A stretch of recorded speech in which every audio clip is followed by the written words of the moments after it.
Good evening students. जैसा कि आपको जानकारी है कि अब हम लोग अपने जो ईपीसी की जो तैयारी है उसको भी ऑनलाइन के थ्रू ही करेंगे। तो आपको मैं बता दूं, आपको दो ईपीसी करना है, ईपीसी 3 और ईपीसी 4।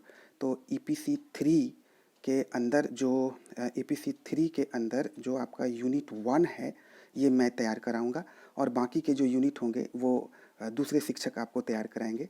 तो चलिए हम लोग यूनिट 1 के ऊपर फोकस करते हैं, और कैसे तैयार करेंगे इसकी पूरी रूपरेखा मैं आपको बताता चलूँगा, समझाता चलूँगा। आपको ध्यानपूर्वक सुनना है और इसको तैयार करना है। जैसा कि आपको पता है कि आपको कॉपी प्रोवाइड की जाएगी कॉलेज के द्वारा, तो उस कॉलेज के कॉपी में ही आपको ईपीसी 3 का काम करना है। तो उसमें इंडेक्स में क्या लिखेंगे, आप इंडेक्स का काम बाद में करिएगा, क्योंकि पहले आप भीतर इसको बना लीजिए, और उसका जो भीतर में आप हेडिंग डालेंगे, मेन हेडिंग और सब हेडिंग, उसी को यूज़ करते हुए इंडेक्स में लिखिएगा। इसलिए अभी इंडेक्स नहीं बनाना है, इंडेक्स को अभी छोड़ दीजिए। आप सीधे चले जाइए जो आप कॉपी को पलटेंगे, फर्स्ट पेज में चले जाइए, कैसे कैसे बनाएंगे उसको समझते हुए चलना है।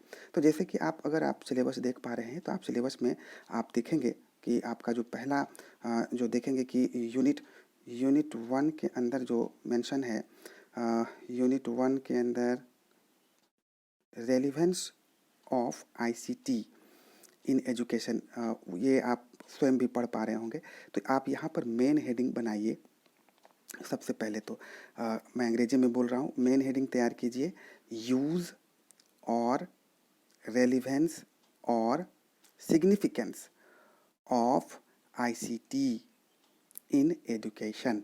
ब्रैकेट में डालिएगा radio, television, video and computers, इतना लिखकर ब्रैकेट को क्लोज कर दीजिएगा। और फिर ये आपका मेन हेडिंग होगा। इसके अंदर सब हेडिंग एक तैयार होगा। वो सब हेडिंग क्या होगा उसको भी लिखिए, role of information technology in construction of knowledge. Role of information technology in construction of knowledge, ये आप उम्मीद है कि लिख लिए। ये सब हेडिंग बनेगा इसका, ठीक है। अब उसी तरीके से हिंदी में अगर आप लिखते हैं तो हिंदी में भी तैयार कर लीजिए इसको। हिंदी में जो मेन हेडिंग है वो कैसे बनाइएगा वो लिखिए। लिखिए, शिक्षा में आईसीटी, आईसीटी को कैपिटल में लिखिएगा और अंग्रेजी में ही आईसीटी। तो शिक्षा में आईसीटी की उपयोगिता, सार्थकता अथवा प्रयोग, ऐसे करके मेन हेडिंग। प्रयोग के बाद फिर ब्रैकेट में डालिए रेडियो, टेलीविज़न, वीडियो एवं कंप्यूटर, ब्रैकेट क्लोज कर दीजिए। ये मेन हेडिंग होगा। अब सब हेडिंग कैसे लिखिएगा वो लिखिए। सब हेडिंग जो आप लिख रहे हैं तो उसको भी हिंदी में डालिए। ज्ञान के निर्माण में, कंस्ट्रक्शन ऑफ नॉलेज को कहते हैं कि ज्ञान के निर्माण में सूचना एवं प्रौद्योगिकी की भूमिका।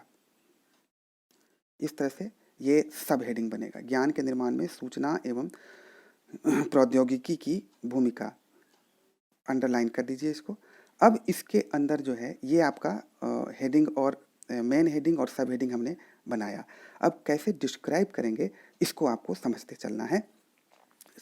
इसके लिए सबसे पहले जो है हम लोग क्या करेंगे, एक इंट्रोडक्शन डालेंगे, परिचय। अब इंट्रोडक्शन का जो एरिया होगा उसमें हम लोग ये जो मैं बताता जा रहा हूँ उसे आप ध्यान से सुन करके नोट डाउन करते चलिए कि भाई हाँ, पहले हिंदी में बोल देता हूँ फिर अंग्रेजी में बोलूँगा। तो हिंदी में, शिक्षा में आईसीटी की भूमिका बेहद महत्वपूर्ण एवं सराहनीय है, क्योंकि शिक्षा को प्रभावी बनाने में सूचना एवं प्रौद्योगिकी का विशेष महत्व दिखाई पड़ता है। वर्तमान समय में सूचना एवं प्रौद्योगिकी के विभिन्न साधन उपलब्ध हैं, जिससे कि कक्षा शिक्षण न केवल प्रभावी ढंग से जिससे कि कक्षा शिक्षण न केवल प्रभावी ढंग से संपादित की जा रही हैं, बल्कि छात्र के लिए प्रभावी अधिगम एवं शिक्षण की व्यवस्थाएं इनकी सहायता से करना संभव हो पा रहा है। वर्तमान समय में सूचना एवं प्रौद्योगिकी के विभिन्न साधनों के कारण छात्रों की समस्याओं का आकलन प्रभावी ढंग से हो पा रहा है और विषय वस्तु की जटिलताओं को भी बड़े ही आदर्श ढंग से कम किया जा रहा है। सूचना एवं प्रौद्योगिकी के कारण न केवल शिक्षक को अपने विषय वस्तु को प्रस्तुत करने में सरलता हो रही है, बल्कि छात्र के लिए भी ये बेहद लाभदायक साबित हो रहे हैं। छात्र के ध्यान को विषय वस्तु पर केंद्रित करने के लिए और अलग अलग विषयों से संबंधित विभिन्न प्रकरणों को स्पष्ट करने के लिए सूचना एवं प्रौद्योगिकी का प्रयोग बड़े पैमाने पर किया जा रहा है, जिससे कि छात्र अपने विषय को न केवल प्रभावी ढंग से समझ पा रहे हैं, बल्कि अपने चयनित विषय के अधिगम के लिए बेहद उत्साहित नज़र आते हैं। आज सूचना एवं प्रौद्योगिकी के विभिन्न उपकरणों के कारण शिक्षा जगत सबसे अधिक प्रभावित हुई है और शिक्षण एवं अधिगम की उत्कृष्ट परिस्थितियां इनके कारण उत्पन्न हो पाई हैं। तो ऐसा करके हम लोग इंट्रोडक्शन वाले एरिया में लिख देंगे। तो इंट्रोडक्शन आपका क्लियर हो गया। अब आप सीधे चले आइए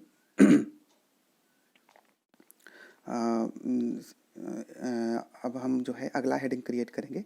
तो इंट्रोडक्शन के ठीक बाद जो आप बनाइएगा वो लिखिए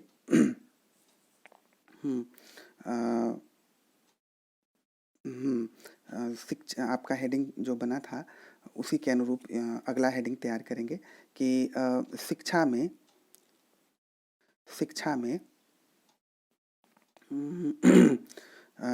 रेडियो की सार्थकता अथवा उपयोगिता। शिक्षा में रेडियो का महत्व अथवा इनका प्रयोग अथवा इनकी उपयोगिता, ऐसे करके बनाइए। ठीक है, तो उम्मीद है कि आपने ये हेडिंग बना लिया है। उसके बाद लिखेंगे सीधे हम लोग कि निम्नलिखित बिंदुओं की सहायता से शिक्षा में रेडियो की उपयोगिता, रेडियो की उपयोगिता अथवा प्रयोग अथवा इनकी सार्थकता स्पष्ट होती है। ऐसे लिखिए, डैश दे दीजिए। उसके बाद अब यहाँ पर पॉइंट आते चलेंगे, जो मैं बताता चलूँगा आपको, उसे नोट डाउन करेंगे और इसे एक्सप्लेन करके आप समझते चलिएगा। तो यहाँ पर अब इतना दूर लाकर छोड़ते हैं और अब अंग्रेजी में भी आपको रूपांतरित कर देते हैं, ताकि आप इसे, जो अंग्रेजी माध्यम के स्टूडेंट हैं वो भी आसानी से लिख सकें। तो जैसे कि आप भी वही करेंगे, सबसे पहले इंट्रोडक्शन बनाएंगे। तो इंट्रोडक्शन में क्या लिखेंगे मैं आपको बता रहा हूँ कि today we observe that in the field of education ICT is playing very significant roles. Full stop कर दीजिए। Due to the application of ICT, we normally see that effective teaching learning circumstances are being created inside the classroom. Full stop. ICT, by using the equipments of ICT, teachers are not only becoming well enough capable to explain their selected matter effectively. Rather, students also get lots of advantages.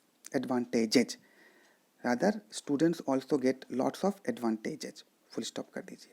We see that, or we observe that students can have better explanation with the help of equipments of ICT.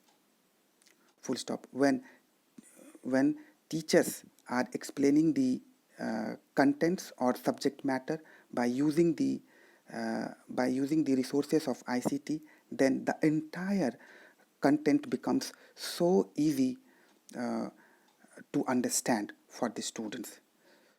So we can realize that the resources of ICT help a lot in having excellent teaching learning circumstances. इस तरह से हम लोग introduction यहाँ पर बना देंगे। अब चलिए, अब हम लोग अगला हेडिंग बनाते हैं। तो अगला हेडिंग में चूँकि आपको पता है कि हम लोगों, जैसा कि मेन हेडिंग में हम लिखवाए हैं आपको कि रेडियो है, टेलीविज़न है, फिर वीडियो है और कंप्यूटर्स है, हम लोग यहाँ पर अलग अलग जो है उसको डिस्क्राइब करेंगे कि कैसे ये हेल्पफुल हैं, उसको अलग अलग सब हेडिंग में डिस्क्राइब करेंगे। तो अब सीधे जो है जो एक हम लोग सब हेडिंग यहाँ पर क्रिएट करेंगे, वो उसको आप लिख लीजिए। जो सब हेडिंग तैयार करेंगे उसका नाम होगा, अंग्रेजी में मैं बोल देता हूँ, यूज़ और रेलिवेंस और significance of radio in education. Use और रेलिवेंस और significance of radio in education. चलिए अब डिस्क्राइब करते हैं इसको कि विद दी डैश दे दीजिए, इसको अंडरलाइन कर दीजिए। अब लिखिए पैराग्राफ चेंज करके, with the help of following points we can understand how radio is useful और relevant in education. Dash number 1 पहला पॉइंट लिखेंगे। अब यहीं से हिंदी अंग्रेजी दोनों पॉइंट हम लोग डिस्कस करते हुए आगे बढ़ जाएंगे। चलिए, तो सबसे पहले अब यहाँ पॉइंट शुरू करते हैं। तो पहला जो पॉइंट बनाएंगे वो आप लिख लीजिए।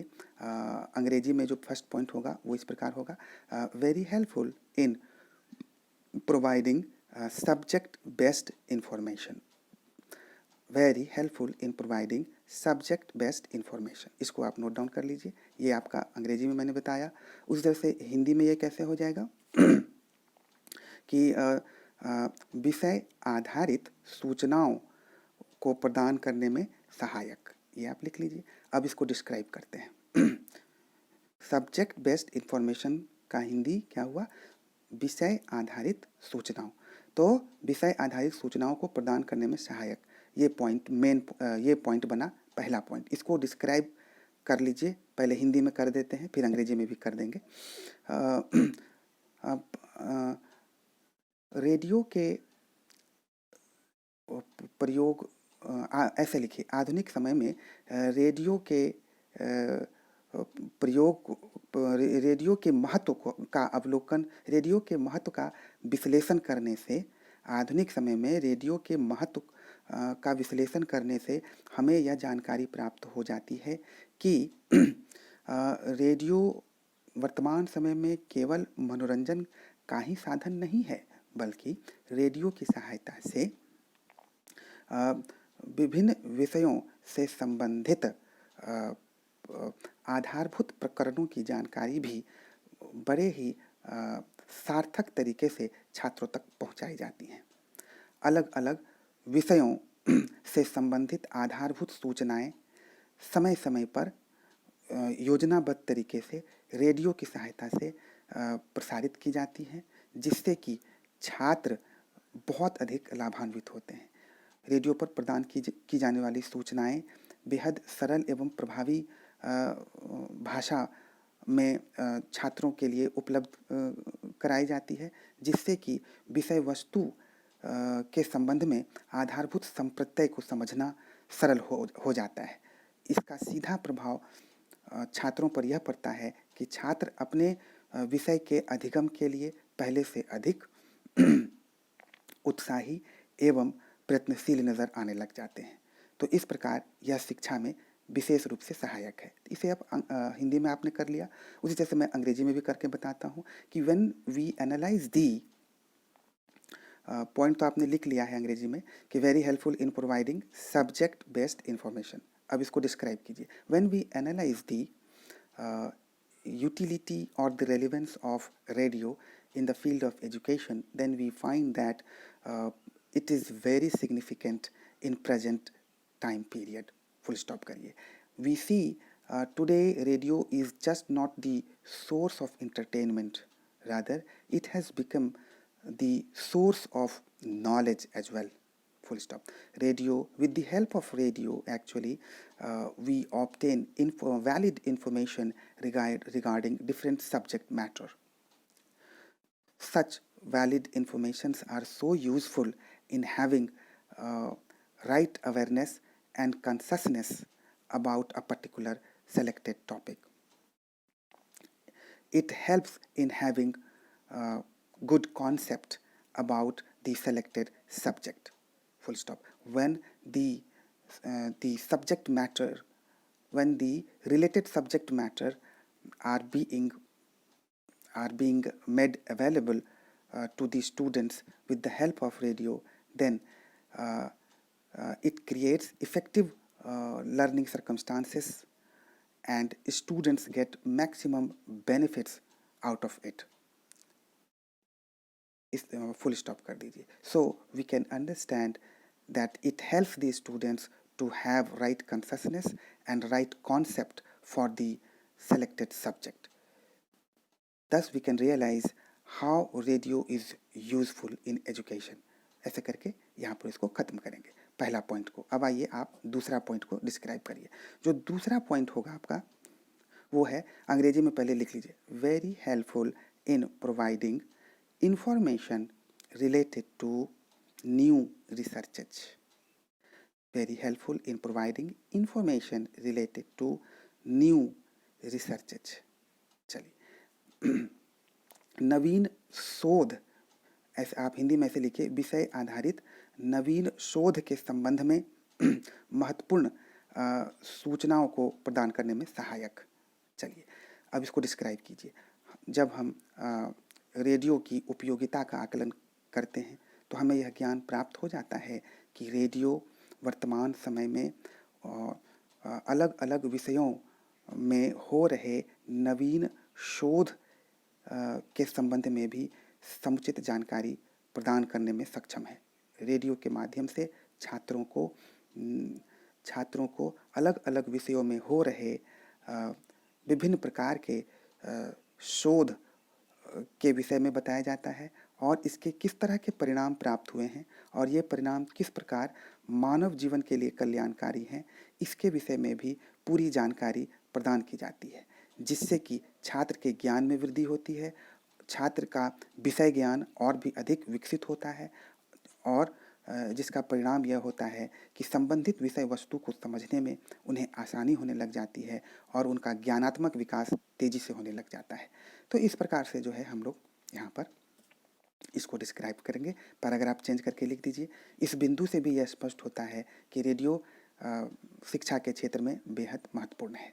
अब अंग्रेजी में भी मैं बता देता हूँ, इसको आप ध्यान से सुन लीजिए कि when we analyse the importance of radio in the field of education, we normally find that it is very helpful in having information about several new researches that are going on in our country and also outside our countries. Full stop. It provides valid information about different research work that are being conducted. It also provides that what is the ultimate outcome of different researches that have been finished, how such research outcomes are beneficial for the human beings. So when a student collect all such information about his related subject, then required interest develops, as a result of which his attitude becomes very positive to learn the matter. Paragraph change कीजिए. So we can understand how useful radio is in the field of education. ऐसा करके आप बना लेंगे. तो ये आपका जो दूसरा पॉइंट है वो भी हम लोगों ने डिस्कस कर लिया. आइए अब हम लोग जो हमारा जो तीसरा पॉइंट होगा उसको भी डिस्कस करेंगे, लेकिन तीसरे पॉइंट को हम लोग अगले वीडियो में डिस्कस करेंगे. इस वीडियो के लिए इतना ही. उम्मीद है कि आप इससे लाभान्वित हो रहे हैं. आप इसे नोट डाउन करते चलिए और अपना जो आपका जो प्रोजेक्ट है ईपीसी पर उसको आप तैयार कर लीजिए. चलिए अब अगले वीडियो में अगले पॉइंट को डिस्कस करते हैं. इस वीडियो के लिए धन्यवाद. Thank you.